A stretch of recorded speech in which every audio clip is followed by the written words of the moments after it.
Introdução para a leitura do Antigo Testamento. A lei ou Pentateuco. O nome Pentateuco vem do grego, significa os 5 estojos nos quais eram guardados os rolos de papiro ou de pergaminho, contendo os primeiros 5 livros da Bíblia, que são Gênesis, Êxodo, Levítico, Números e Deuteronômio. À primeira vista, parece apresentar a história da humanidade e, em seguida, de Israel, desde a criação do mundo até a morte de Moisés. Ora, como muitos trechos falam das leis e costumes de Israel codificados a partir de Moisés, o conjunto ganhou o nome de Torá, que vem do hebraico, que significa propriamente ensinamento, instrução, mas que foi traduzido por nomos, significa lei.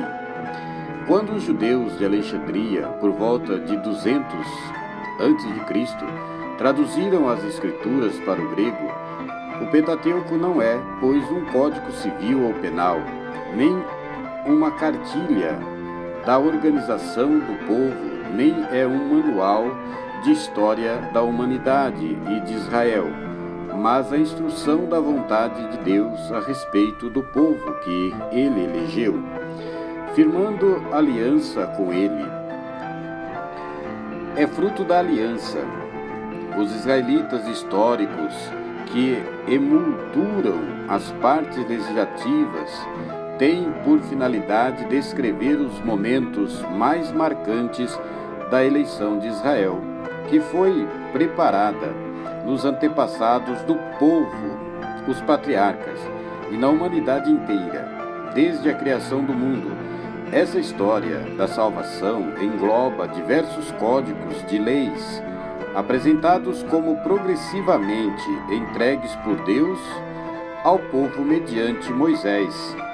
No Monte Sinai, podemos conferir em Êxodo, Levítico e Números de 1 a 10, e nas planícies de Moabe, Números 26, 36 e Deuteronômio. Isso significa que a progressiva instrução por Deus, a Torá, se dá durante o caminho pelo deserto, que assim se torna o grande símbolo do caminho da vida.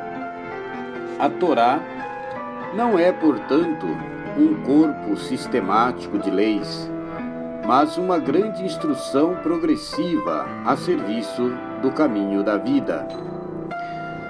Agora vamos ver a origem e a autoria.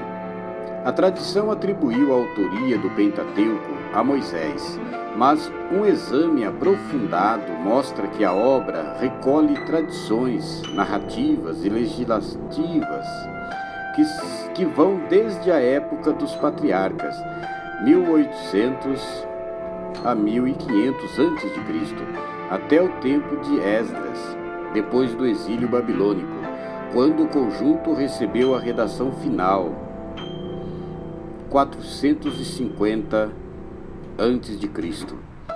Pode-se dizer que Moisés está no início do Pentateuco, mas não no fim. Resumindo os estudos eruditos, distinguimos 4 tradições que se encontram entretecidas como os fios de um tecido, ou, melhor, harmonizadas como as 4 vozes de um canto polifônico.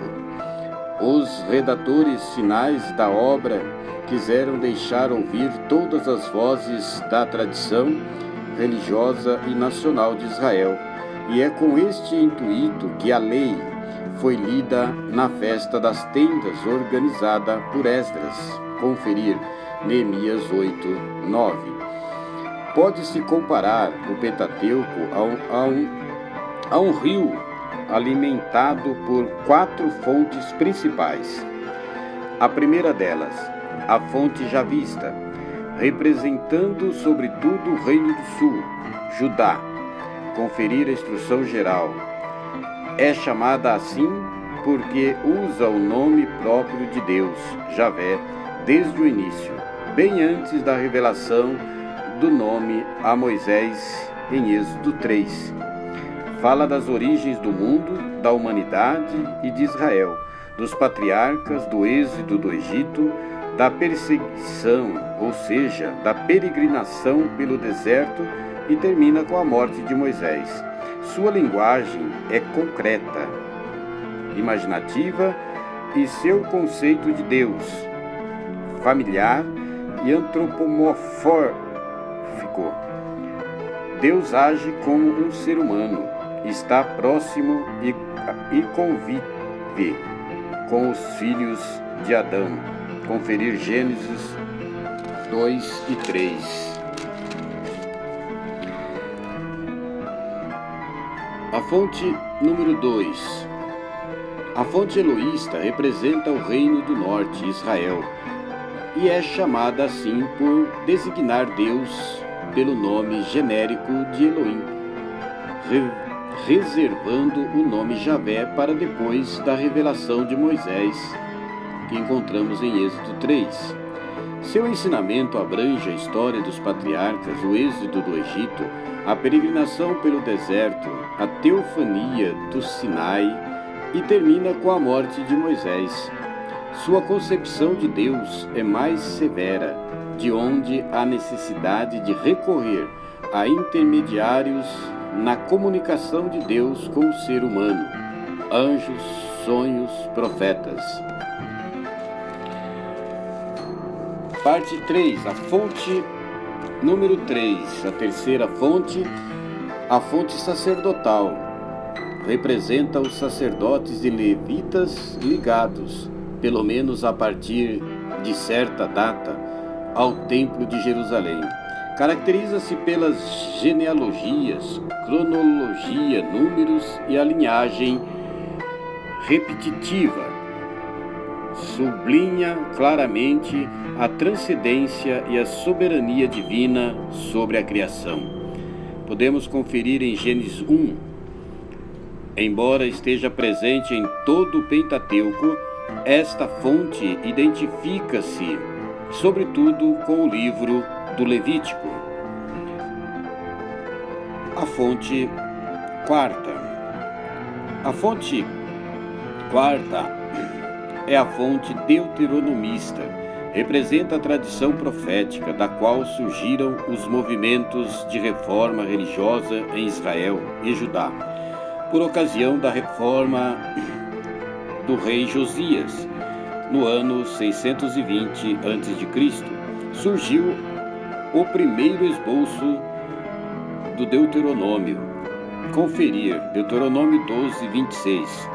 Depois esta mesma escola completou o Deuteronômio e redigiu a historiografia deuteronomista, os livros de Josué, Juízes, Samuel, Reis.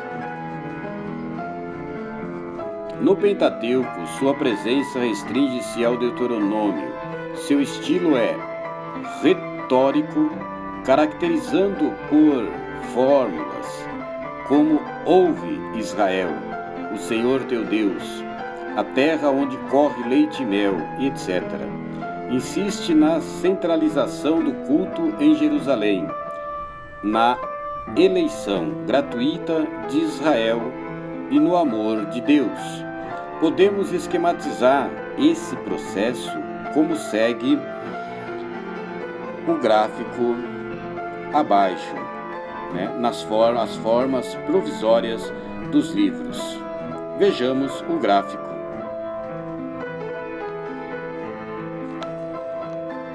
A redação final do Pentateuco, depois do exílio babilônico,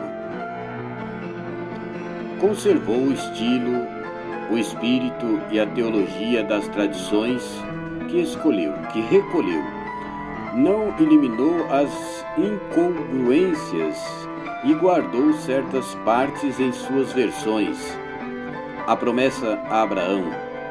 Conferir Gênesis 15, Gênesis 17, de 1 a 8, ou até em 3 versões. A aventura da mulher do patriarca. Conferir Gênesis 12, 10.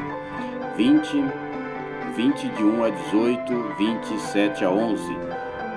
No caso da história da criação, a redação final antepôs ao relato da criação do ser humano. Conferir Gênesis 2, 4b, 25. Um poema sobre a criação do universo. Conferir em Gênesis 1, 1, depois 2, 4a. Essa justaposição de diversas tradições é significativa, sobretudo no caso das coleções de leis. As leis não são códigos legais sistematizados e unificados, mas antes exemplos de procedimento, conforme o sentido da palavra Torá, que é a instrução, antes ensinam do que impõem. A diversidade de tradições converge em uma tradição interpretativa viva. Por isso, mais que a hipotética distinção das fontes, importa saborear o teor do conjunto que foi acolhido e transmitido pela comunidade de fé. Vejamos agora a lição do Pentateuco. Qual a lição? Qual o ensinamento? O Pentateuco apresenta os grandes temas da promessa, da eleição, do amor, da fidelidade e da esperança, focalizando no conjunto da humanidade. O povo eleito descreve sua caminhada até a fronteira da terra prometida. Assim como no tempo em que a obra foi redigida, os exilados da Babilônia estavam querendo voltar a essa mesma terra para reiniciar a vida sob o guia do Deus da aliança de Moisés. No Pentateuco, Israel olha para o seu passado e descobre Deus como aquele que o elege, protege e conduz, agindo em seu favor, mesmo quando desobedece, restaurado depois do exílio babilônico. Israel sentiu-se convidado a seguir o exemplo de Abraão, Isaque, Jacó e Moisés na fidelidade ao Deus das promessas. Por isso, as exigências do culto e da lei que permeiam esta obra devem ser vistas como expressão do amor de Israel a Deus, acima de todas as coisas.